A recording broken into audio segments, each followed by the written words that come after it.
आणि नाशिकच्या निफाड तालुक्यातील चांदोरी गावामध्ये सध्या पूरस्थिती निर्माण झाली आहे। चांदोरी गावात पुराचं पाणी शिरायला सुरुवात झाली आहे। चांदोरी येथील प्रसिद्ध खंडेराव मंदिर या पाण्याखाली गेलेलं आहे। चांदोरी, सायखेडा, करंजवण परिसरातली शेती पाण्याखाली गेल्याची माहिती आहे। गोदावरी नदीने धोक्याची पातळी ओलांडल्यामुळे नदीकाठच्या गावांना इशारा देण्यात आलाय। याचा आढावा घेतलाय शुभम बोडके यांनी।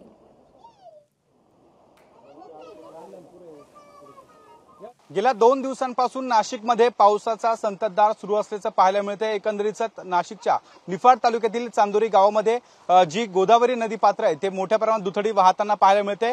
चांदोरी गावामध्ये असलेलं जे सुप्रसिद्ध खंडेराव मंदिर आहे ते देखील पाण्याखाली गेल्याचं पाहायला मिळतंय। जवळपास अर्ध्याहून वरती जे आहे ते संपूर्ण मंदिर पाण्याखाली गेल्याचं पाहायला मिळतंय। त्यासोबतच सभा मंडपामध्ये देखील पूर्ण पाण्याखाली गेल्याचं पाहायला मिळतंय। आजूबाजूला असलेली शेती देखील या ठिकाणी पाण्याखाली गेली आहे। त्यामुळे आता गोदावरीने धोक्याची पातळी ओलांडल्याचं यातून पाहायला मिळतंय। त्यामुळे चांदोरी असेल, सायकडे असेल, शिवरे असेल या गावांमध्ये पाण्याने आता शिरकाव केल्याचं पाहायला मिळतंय। त्यामुळे आता कुठेतरी या गावांना सतर्कतेचा इशारा देण्यात आलाय प्रशासनाच्या माध्यमातून। या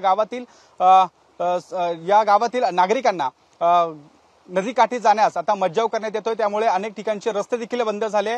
4 ते 5 गावांचा देखील आता संपर्क तुटल्याची माहिती मिळत होती। त्यामुळे एकंदरीत आता गोदावरीने धोक्याची पातळी ओलांडल्यानंतर आता या गावांना या पुराचा सामना करावा लागणार आहे। नाशिकच्या निफाड तालुक्यातील चांदोरी, त्यासोबत शिवरे, सायखेडा या गावांमध्ये आता पूर परिस्थिती निर्माण झाली आहे। त्यामुळे कुठेतरी आता गोदावरी नदीला पूर आल्याचं यातून पाहायला मिळतंय। गेल्या अनेक दिवसांपासून नाशिकमध्ये पावसाचा जोर कमी होता। त्यामुळे गेल्या 2 दिवसांपासून आता कुठेतरी पावसाचा जोर वाढताना पाहायला मिळतोय। त्यामुळे आता गोदावरी नदीनं धोक्याची पातळी ओलांडल्याचं यातून आपल्याला पाहायला मिळत आहे। कॅमेरामन मयूर बारकेसह शुभम बोडके, एबीपी माझा, नाशिक।